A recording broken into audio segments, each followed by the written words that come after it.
Welcome to episode 702 of the Entertainment 2.0 podcast, brought to you by thedigitalmediazone.com.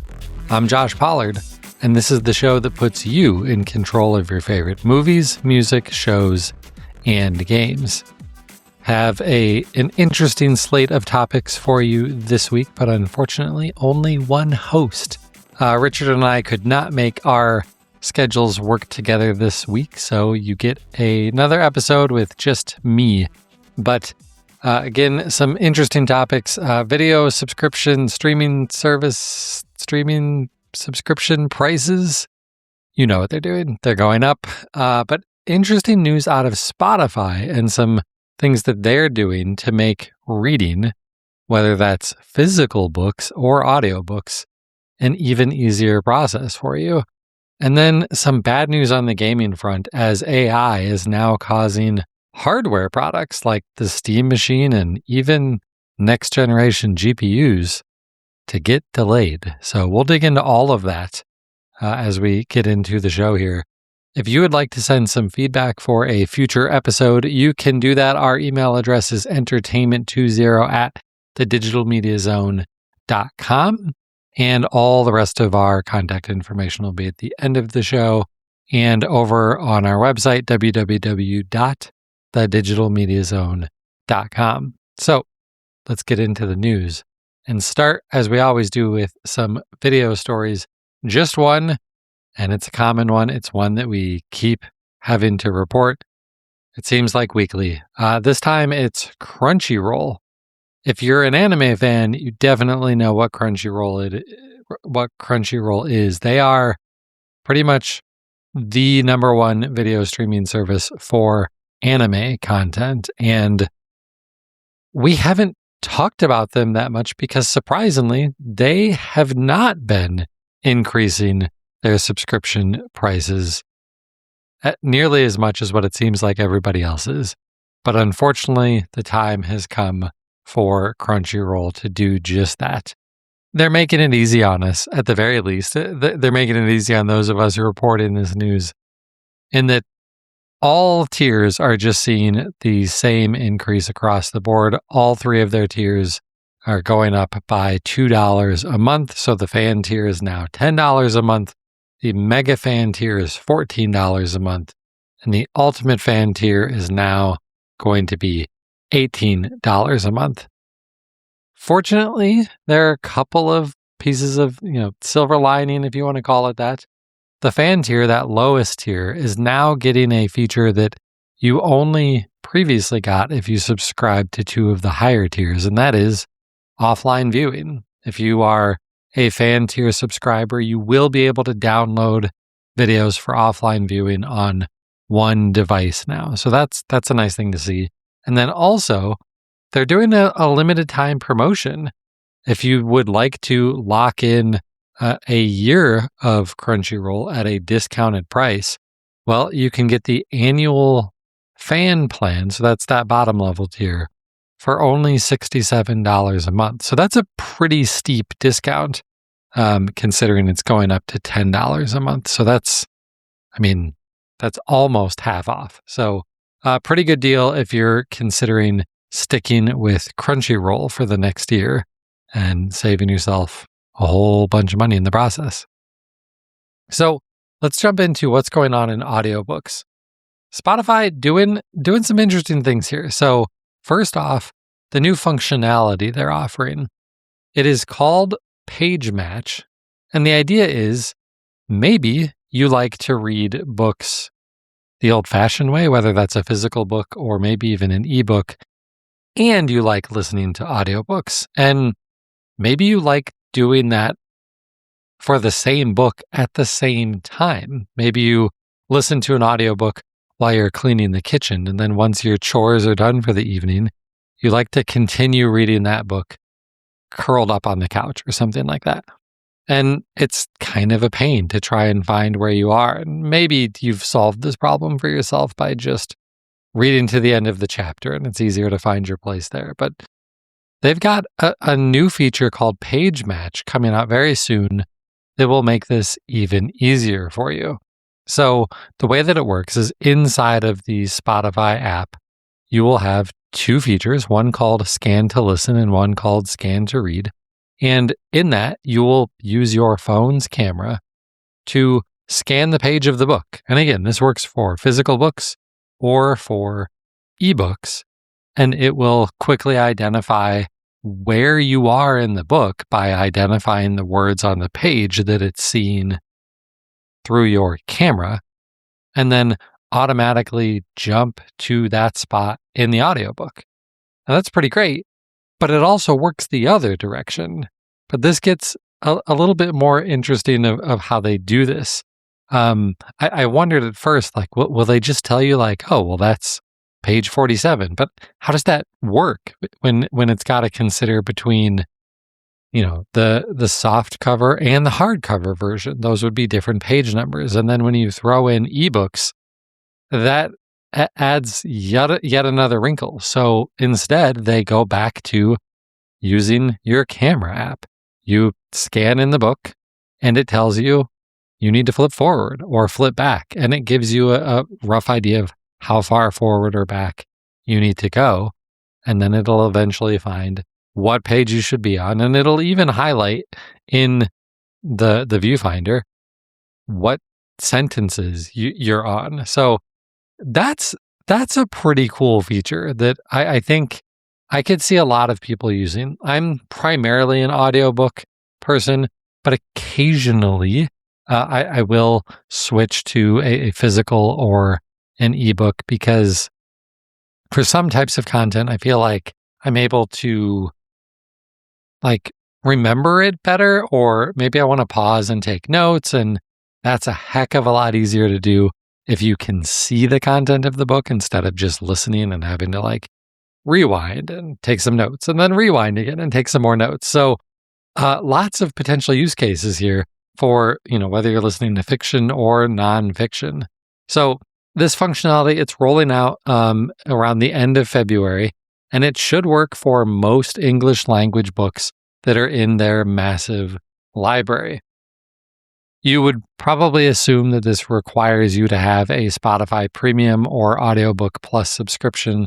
And that's sort of true, but not entirely, because if you are a Spotify free tier customer, you can still purchase audiobooks directly through Spotify. So even if you're on the free tier, as long as you're listening to books somehow through Spotify, whether that's through the subscription or by purchasing books directly, this functionality is going to work. And I'm excited to try this out eventually once this launches.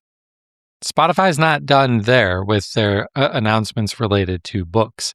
And this one is maybe a little bit more surprising than even that last feature, because the other part of the story is that Spotify is partnering with bookshop.org for you to be able to use the Spotify app to buy physical books. So if you are like me, and under certain circumstances, having that physical book is really handy to you, well, you're going to be able to purchase the physical books right through the Spotify app.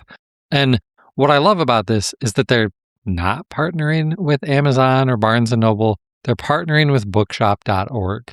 Bookshop.org is a really great site where they partner with independent bookshops. So when you buy things through bookshop.org, you select an independent bookshop that you would like to be the recipient of the money that you're spending.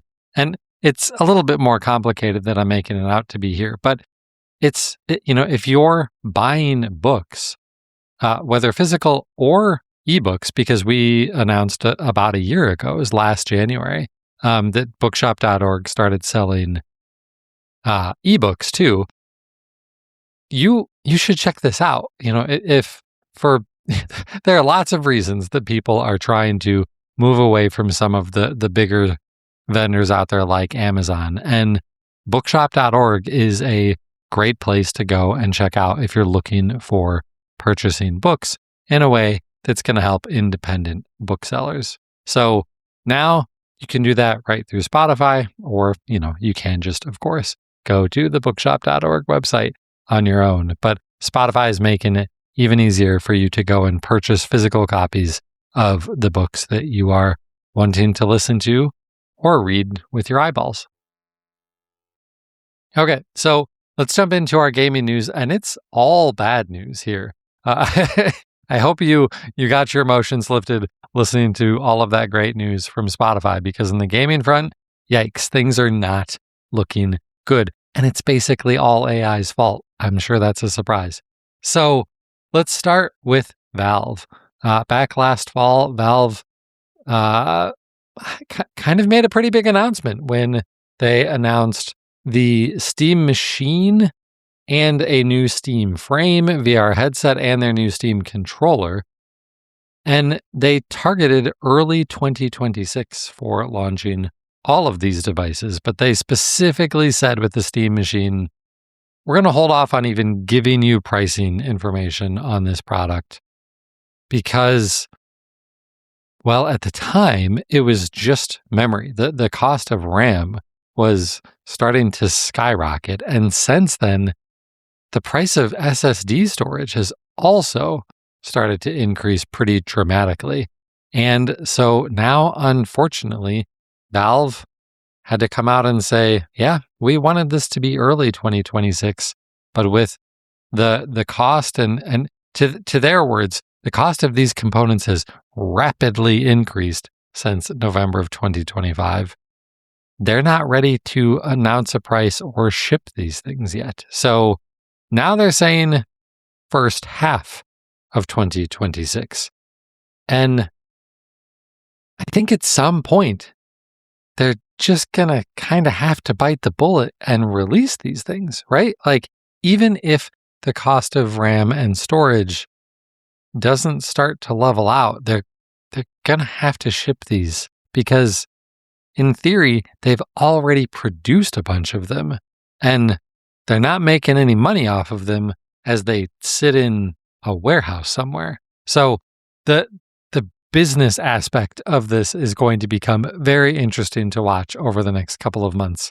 In theory, we could be waiting until the end of June for these devices to ship, but hopefully we don't have to, because I'm really curious to see where the price lands on these, and even more curious to see how does the Steam Machine perform compared to other devices that are out there, especially the consoles that are already out there.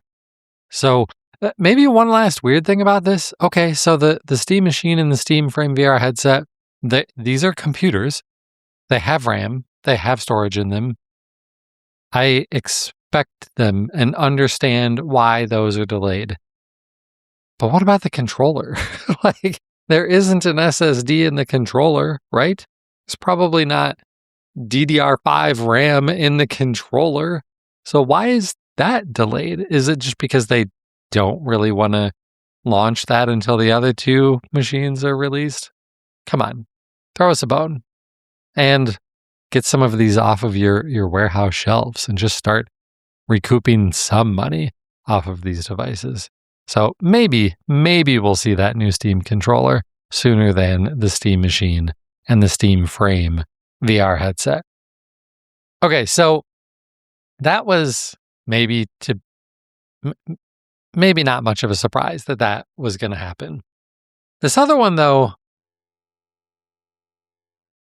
a couple of months ago, I think you would have been surprised to hear this story, but the writing has kind of been on the wall, at least since we were at CES in early January. See, NVIDIA always has a huge press conference at CES. In fact, they've been the keynote speaker for a few years. I think AMD or maybe it was LG were this year. But this year, they didn't do what they normally do. Normally, at CES, they're announcing something new with their GPUs. Whether it's a brand new generation like a couple of years ago when they launched the RTX 50 series GPUs. What we kind of expected based on previous patterns is that this year they would have announced the next update. Not necessarily the 60 series, but probably that incremental improvement, which would have probably been called like the supers. So like the RTX 5080 super type cards. They've done that a lot in the previous generations. And now NVIDIA has officially announced, yeah, we're not doing that at all this year for the entire year. Check in my calendar. It is February 5th. There's a whole lot of 2026 left. And NVIDIA is saying, yeah, we're not doing this. We're not releasing updated GPUs for the entire calendar year of 2026. And why?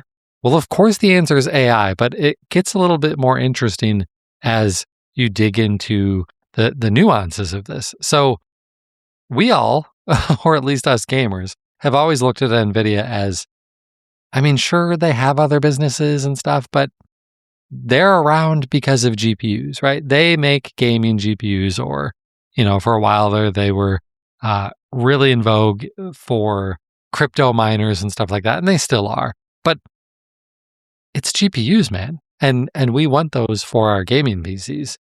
Well, if you look at their financials, if you look at since 2022, NVIDIA's total revenue share from gaming products has dropped from back in 2022, 35% of their revenue was from gaming products. Last year, it was only 8%. So there's just not as much of a reason for NVIDIA to be focusing on those GPUs. And then you might think, well, okay, but what about their profit margins? If they're super profitable, they should still be pushing a bunch of these out, right? And they are. They get a 40% profit margin on their GPUs, which is pretty great. Like that's Apple levels of profit margins for hardware. But it doesn't even come close to their AI products. They're getting a 65% profit margin on many of their AI products. So why? Why even focus the efforts on a next generation of GPU technology if that's not where the money is right now? So it's hard to blame them, even though that's what we want. So bad news from NVIDIA, bad news from Steam. The gaming industry is just a mess this year. And I mean, I don't want to be a broken record on this podcast every episode, but man, if you were thinking of getting a gaming console or a gaming PC, I mean, frankly, at this point, if you were thinking of getting a gaming PC, it's probably too late. You're going to be paying so much money for a gaming PC. And if you're thinking about a console, maybe get one soon, because they have to go through another price increase this year. I would be shocked if we make it to the end of 2026 without seeing console prices from all three of the major players, Sony, Xbox, and Nintendo. I expect all of them to increase their prices this year, because this RAM shortage, this isn't something that they can just easily fix. You can't just in a month go and build a new RAM factory. And same with SSDs. It just doesn't work that way. It takes months and months and months to be able to scale up production. And even more so when the type of production that these companies want to do is not for the chips that we need in our gaming PCs and our regular PCs. And sorry to be the bearer of bad news, folks, but this is going to impact other things too.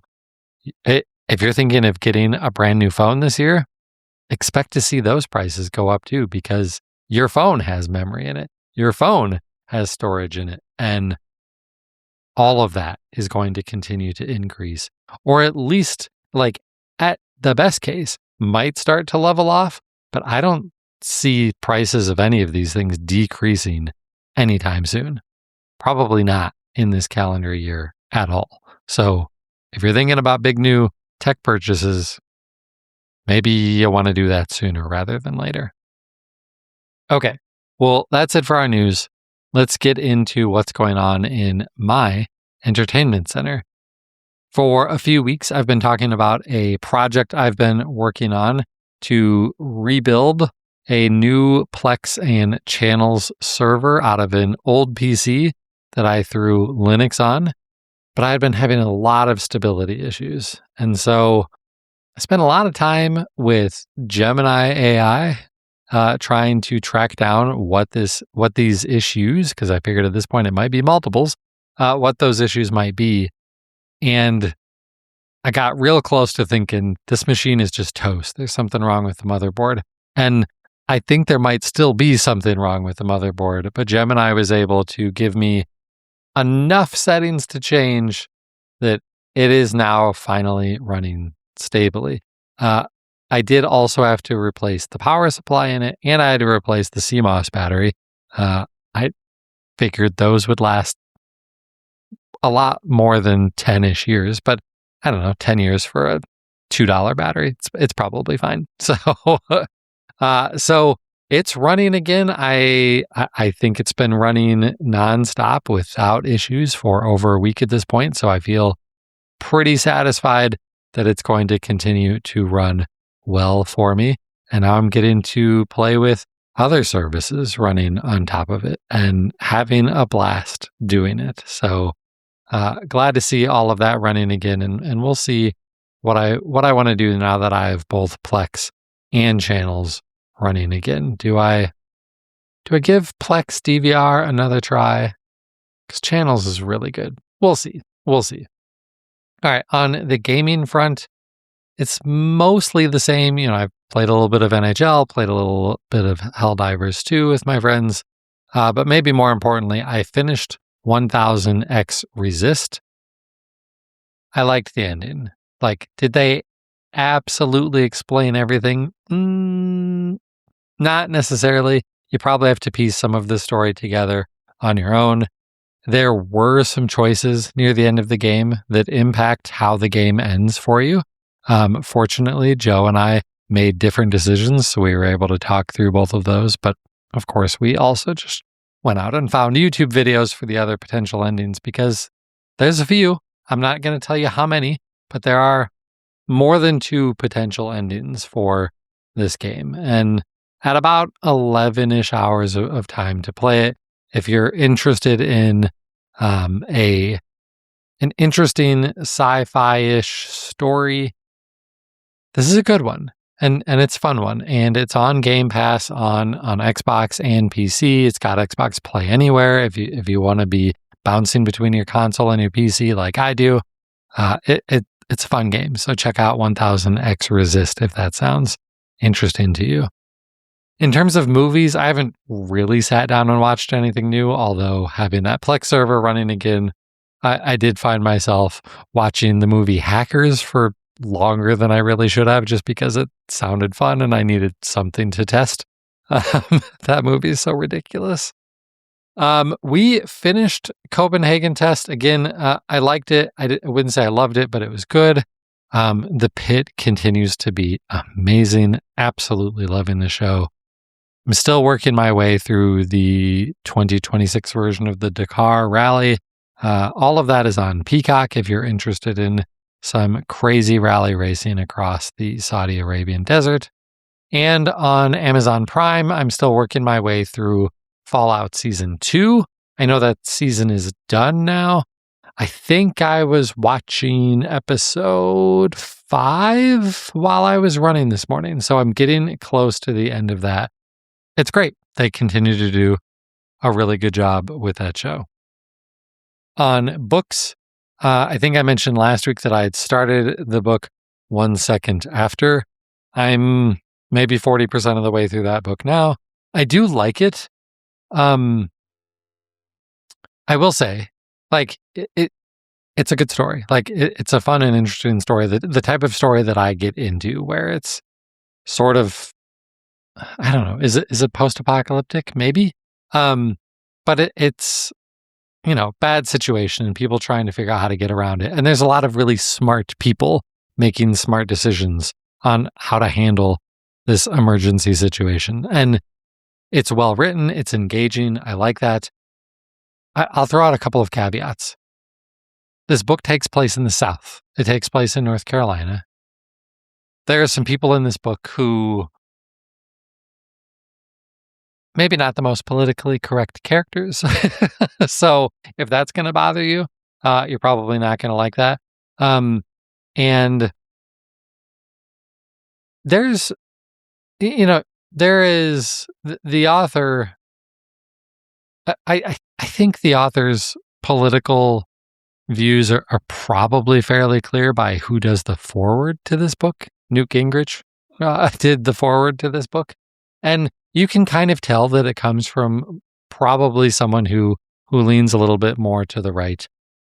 But I don't find this book to be incredibly political, no more so than you would expect of any emergency sort of situation where the government does have a role to play.